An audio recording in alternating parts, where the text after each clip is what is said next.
Hi friends, പ്രശ്നം വളരെ ഗുരുതരമാണ്. കുരുക്കുകൾ മുറുകിക്കൊണ്ട് തന്നെയാണ് ഇരിക്കുന്നത്. ഇനിയൊരിക്കലും അയാൻ പോകുന്നില്ല. എന്തുകൊണ്ടാണ് എന്ന് നിങ്ങൾക്ക് ഈ വീഡിയോ കണ്ടാൽ നിങ്ങൾക്ക് മനസ്സിലാവും. തുടക്കം മുതൽ അവസാനം വരെ എല്ലാവരും കാണണം. അപ്പോൾ നിങ്ങൾക്ക് മനസ്സിലാവും. അതിനു മുന്നേ എൻ്റെ ചാനൽ ഒന്ന് സബ്സ്ക്രൈബ് ചെയ്യുക, ഷെയർ ചെയ്യുക, ലൈക്ക് ചെയ്യുക, ബെൽ ബട്ടൺ കൂടി അമർത്തുക. അപ്പോൾ നമുക്ക് ആദ്യമായിട്ട് സന്ധ്യ കക്കാട് എന്ന് പറഞ്ഞ ഒരു സ്ത്രീ എഴുതിയിരിക്കുന്ന ഒരു സ്ത്രീയാണെന്ന് തോന്നുന്നു. സ്ത്രീ എഴുതിയിരിക്കുന്ന ഒരു കുറിപ്പ് നമുക്ക് വായിച്ചു നോക്കാം കേട്ടോ.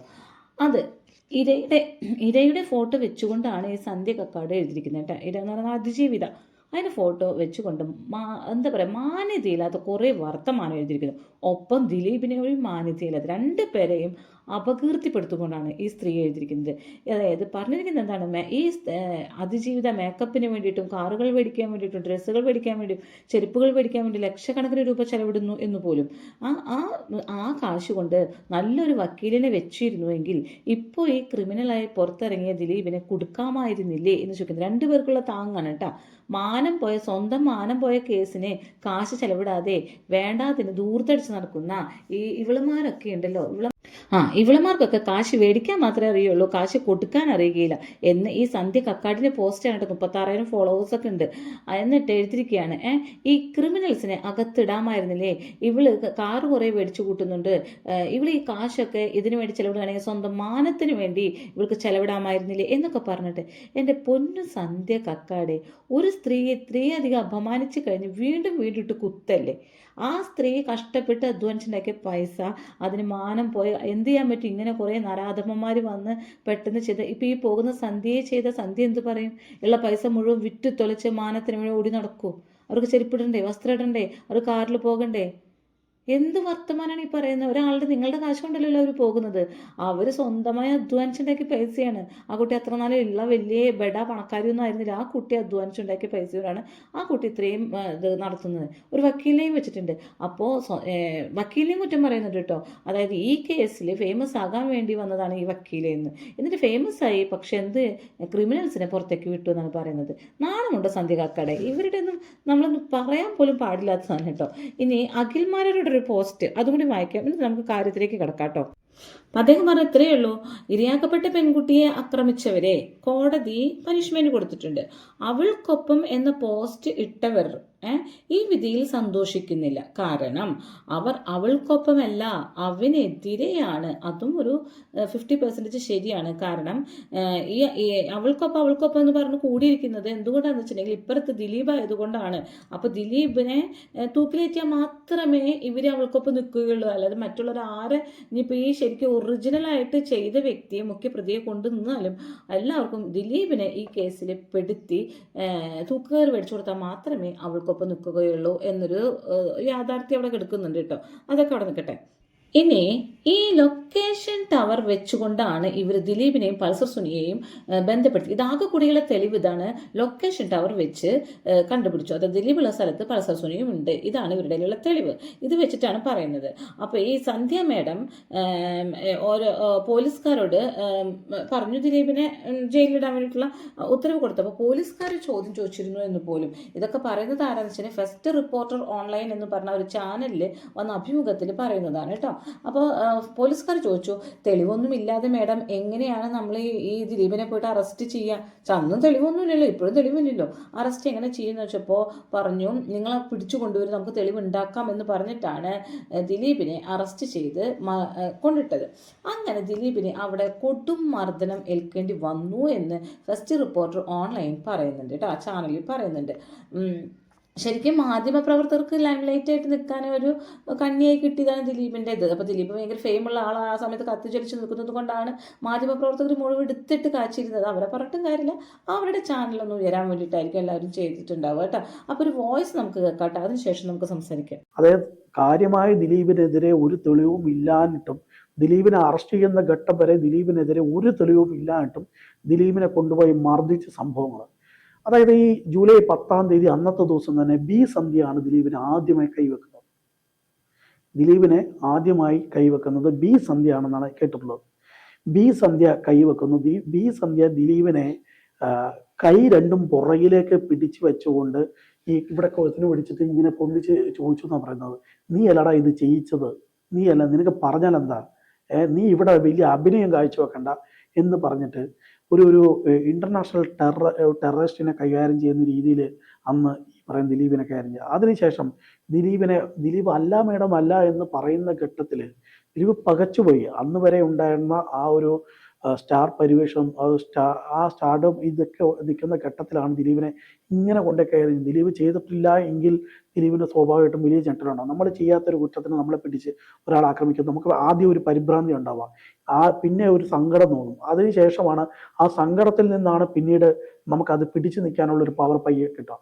ആദ്യം ദിലീപിനും അതേപോലെ തന്നെ വലിയ സങ്കടമായിരുന്നുണ്ടായി. അതിനുശേഷം ദിലീപിനെ എണീപ്പിച്ച് നിർത്തിയിട്ട് ഈ സന്ധ്യ മുട്ടുകാല് വെച്ച് ദിലീപിന്റെ അടി വയറ്റിനിട്ട് ഇടിച്ചു എന്നാണ് മനസ്സിലായത്.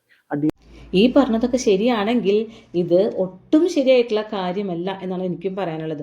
ഒരു തെളിവുമില്ലാതെ ഒരു മനുഷ്യനെ പിടിച്ചുകൊണ്ടായി ഇതുപോലെ മർദ്ദിക്കുക എന്ന് പറയുന്നു. അത് കഴിഞ്ഞിട്ട് എണീപ്പിച്ച് നിർത്തി മുട്ടുമടക്ക് കയറ്റി എന്നൊക്കെ പറയുന്നല്ലോ. അത് കഴിഞ്ഞ് ചെവി കൂട്ടി അടിച്ച് ഇയർ ബാലൻസിൻ്റെ അസുഖമുള്ള ആളാണ്. അങ്ങനെ ഇയർ ബാലൻസ് തെറ്റി കിടന്നു എന്നൊക്കെ പറയുന്ന ശ്രീലേഖ എന്ന് പറയുന്ന മേഡം ഉണ്ടല്ലോ, ശ്രീലേഖ മേഡം ഇതുപോലെ തന്നെ ശ്രീലേഖ മേഡത്തിൻ്റെ ചാനലിൽ വന്നിരുന്ന് പറഞ്ഞിട്ടുണ്ട്. ശ്രീലേഖ മേഡം ചെല്ലുന്ന സമയത്ത് ഇയർ ബാലൻസ് തെറ്റി പനിയും ആയിട്ട് കിടപ്പിലായിരുന്നു. അങ്ങനെ എണീപ്പിച്ച് വിളിച്ചു ചോദിച്ചപ്പോൾ തലേന്ന് പതുക്കെ പൊന്തിച്ച് കണ്ണ് തുറന്നു നോക്കി, എന്നിട്ട് എണീറ്റിരുന്ന് പൊട്ടിക്കരഞ്ഞു. അപ്പോൾ ഇത്രയും കാലത്തെ എൻ്റെ കുറ്റവാളികളുമായിട്ടുള്ള എൻ്റെ സമ്പർക്കത്തിൽ എനിക്ക് ഒരു കാര്യം മനസ്സിലായി. കാരണം ഈ ദിലീപ് തെറ്റ് ചെയ്തിട്ടില്ല. ദിലീപിൻ്റെ മുഖവും ആ ഭാഷയും കണ്ടപ്പോൾ എനിക്ക് മനസ്സിലായിരുന്ന ശ്രീലേഖ മേഡം വ്യക്തമായിട്ട് ശ്രീലേഖ മേഡത്തിൻ്റെ ചാനലിൽ പറയുന്നുണ്ട്. അങ്ങനെ ഇരുന്ന് പൊട്ടിക്കരഞ്ഞു, മേഡം ഞാൻ അത് ചെയ്തിട്ടില്ല എന്ന് ശ്രീലേഖയാണ് എന്നിട്ട് ഹോസ്പിറ്റലിൽ കൊണ്ടുവരാനുള്ള കാര്യങ്ങളൊക്കെ തയ്യാറെടുക്കുന്നത്. അപ്പോൾ ഇതൊക്കെ ശരിയാണോ തെറ്റാണോ എന്ന് നമുക്കറിയില്ല. പലരും പലതരത്തിൽ പറയുന്നു. അപ്പോൾ ഈ കേസിൽ മുകേഷ് മാത്രം കൂറു മാറിയില്ല എന്നാണ് പറയുന്നത്. മുകേഷ് എന്തുകൊണ്ട് മാറിയില്ല എന്ന് വെച്ചാൽ മുകേഷിനോട് ചോദ്യം ചോദിച്ചത് എന്താണ്, പൾസർ സുനി ആ സെറ്റിലുണ്ടായിരുന്നോ എന്നാണ്. അപ്പോൾ മുകേഷ് ആ സെറ്റിലുണ്ടായിരുന്നു എന്ന് തന്നെയാണ് മറുപടി പറയാം. ഇല്ല എന്ന് പറയാൻ പറ്റില്ല, കാരണം മുകേഷിൻ്റെ ഡ്രൈവറായിട്ടാണ് വന്നിരിക്കുന്നത്. അപ്പോൾ അതുകൊണ്ട് മുകേഷ് കൂറു മാറിയിട്ടില്ല എന്ന് പറയുന്നത് കേട്ടോ. നെക്സ്റ്റ് ഒരു വീഡിയോ കിടന്ന് പ്രചരിക്കുന്നുണ്ട്. പ്രതി വരുമ്പോൾ ജഡ്ജി എഡ്മീറ്റ് നിന്നു എന്ന് പറയുന്ന ഒരു വീഡിയോ. അയാൾ പറയുന്നത് എന്തൊരു ശുദ്ധ മണ്ടത്തരമാണ്. അത് മഹാമണ്ടത്തരം. ദിലീപ് കുറ്റം ചെയ്തോ ചെയ്തില്ലേ അതെനിക്കറിയില്ല, പക്ഷേ ഈ പറയുന്നത് മണ്ടത്തരമാണ്. നമ്മളെല്ലാവരും കോടതിയിൽ ഒരു വട്ടമെങ്കിലും എക്സ്പീരിയൻസ് ചെയ്തിട്ടുണ്ടാവും, പോയിട്ടുണ്ടാവും അല്ലേ. കോടതിയിൽ എങ്ങനെയാണ് ജഡ്ജി വരിക? എല്ലാവരും ഇവിടെ എത്തിയതിന് ശേഷം അല്ലേ 10-11 മണിയാകുമ്പോൾ ജഡ്ജി വരും. അപ്പോൾ എല്ലാവരും ജഡ്ജിയെ കാണുമ്പോൾ എത്തിക്കാണ് പതിവ്. അങ്ങനെ ജഡ്ജി അവിടെ വന്നിരുന്ന് കഴിഞ്ഞാൽ പിന്നെ ഉച്ചയ്ക്ക് ചോറുണ്ണാൻ വേണ്ടിയിട്ടുള്ള ഇതിന് വേണ്ടി മാത്രമേ അവിടെ എണീക്കുള്ളൂ. അങ്ങനെ ഒരു നിയമം തന്നെ ഉണ്ട്. നരേന്ദ്രമോദി വന്നാൽ പോലും, ഇന്ത്യൻ പ്രസിഡന്റ് വന്നാൽ പോലും പിന്നെ ആ കസാരയിൽ നിന്ന് എണീക്കേണ്ട ഒരു ചുമതല അവർക്കില്ല. പിന്നെ ദിലീപും എല്ലാവരും ഹാജരായതിനു ശേഷമാണ് ജഡ്ജി വരിക, അവസാനമാണ് ജഡ്ജി വരിക. എല്ലാവരും കണ്ടിട്ടുണ്ടാവും, നിങ്ങളെല്ലാവരും ഒരു വട്ടെങ്കിലും പോയിട്ടുണ്ടാവും ഇല്ലേ. ജഡ്ജി അവസാനമാണ് വരിക. ആ സമയത്ത് ദിലീപ് അവിടെ നിൽക്കുന്നുണ്ട്, ജഡ്ജി എണീറ്റ് നിൽക്കണോ? എണീറ്റ് നിന്നിട്ട് തന്നെയാണ് ഇരിക്കാൻ പറ്റുകയുള്ളൂ. ഇയാൾ എന്തൊരു ശുദ്ധ മണ്ടത്തരാണ് പറയുന്നത്. നോക്കി നോക്ക്, അതൊന്ന് നമുക്ക് നോക്കി വരുമ്പോൾ ജഡ്ജി എഴുതിയിരിക്കുന്ന ലോകത്ത് നമുക്ക് എന്ത് പ്രതീക്ഷിക്കും? ഇതിനപ്പുറം പ്രതീക്ഷിക്കാനില്ല. ഇതിന്റെ അക്കാഡമിക് താല്പര്യം തീർന്നു, ഇതിന്റെ ജേർണലിസ്റ്റ് താല്പര്യം തീർന്നു. ഒരു സാധാരണ കേസായി മാറിയില്ല ഇത്. ഇയാൾ ഈ പറഞ്ഞത് ശുദ്ധ മണ്ടത്തരാണെന്ന് അറിഞ്ഞിട്ട് പോലും പല മീഡിയക്കാർ ഇതെടുത്ത് അലക്കുന്നുണ്ട്. എന്തിനാണെന്ന് എനിക്ക് മനസ്സിലാവുന്നില്ല. പിന്നെ പൾസർ സുനി കത്തയച്ചു എന്ന് പറഞ്ഞാൽ അടുത്ത തെളിവെന്ന് പറയുന്നു. നിങ്ങൾ അത്യാവശ്യം, നമുക്ക് ഇത് നിയമത്തെക്കുറിച്ച് അത്യാവശ്യം അറിവുള്ളവരാണ് നമ്മളെല്ലാവരും അല്ലേ. നമ്മളൊക്കെ അത്യാവശ്യം പഠിച്ചിട്ടുള്ളവരാണ്. ഞാൻ ഇതുമായിട്ട് ഈ മാധ്യമ പ്രവർത്തക അല്ലെങ്കിലും അത്യാവശ്യം പഠിച്ചിട്ടുള്ള വ്യക്തി തന്നെയാണ് ഞാനും. അപ്പോൾ നമുക്കറിയാം, ജയിലിൽ ഒരാൾക്ക് ഒരു പാനിയോ കടലാസോ ഒന്നും കൊടുക്കുകയില്ല. പ്രത്യേക ഇനിയിപ്പോൾ എഴുത്തുകാരൊക്കെ ആണെങ്കിൽ പ്രത്യേക അനുമതി, കോടതി അനുമതി പ്രകാരം അവർക്ക് പാനയും അതൊക്കെ കോടതിയിൽ നിന്ന് ഉത്തരവ് വേണം കേട്ടോ. ഇവിടെ വെറുതെ ഓടിപ്പെട്ട് നീ ഇരുന്ന് എഴുതിക്കോട്ടെ, ഒരു പോയിരുന്ന് എഴുതിക്കോ, അല്ലെങ്കിൽ അങ്ങനെയൊന്നും ആരും കൊടുക്കത്തില്ല.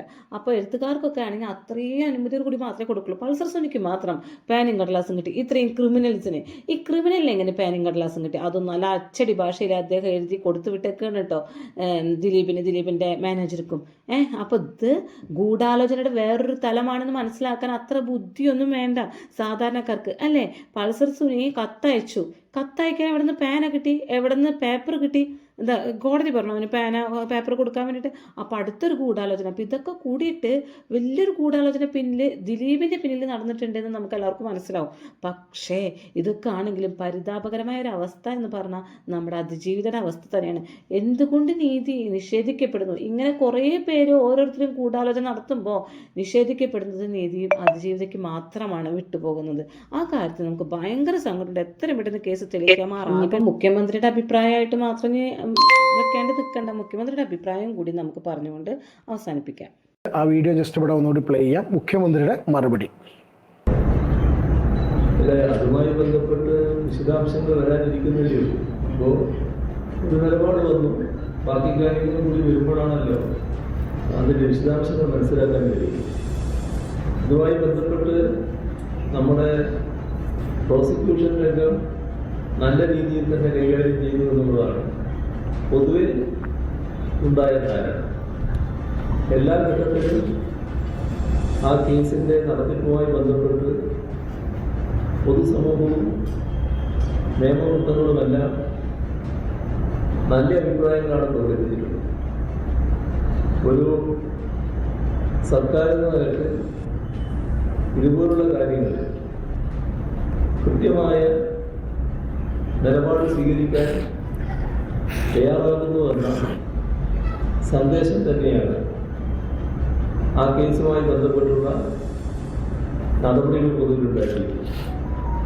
കേസിന്റെ വിധിയുമായി ബന്ധപ്പെട്ട പ്രശ്നങ്ങളിൽ അതിൻ്റെ നിയമപരമായ പരിശോധനകൾ നടത്തിയതിനു ശേഷമാണ്. കേട്ടല്ലോ, എല്ലാവരും എല്ലാവരുടേതായ ഭാഗങ്ങൾ ന്യായീകരിച്ചു കൊണ്ടുപോകുന്നു. തെറ്റേത് ശരിയെന്ന് അറിയാതെ പൊതുജനം വലഞ്ഞുകൊണ്ടിരിക്കുന്നു. ഇത്രയേ ഉള്ളൂ. Okay, thank you.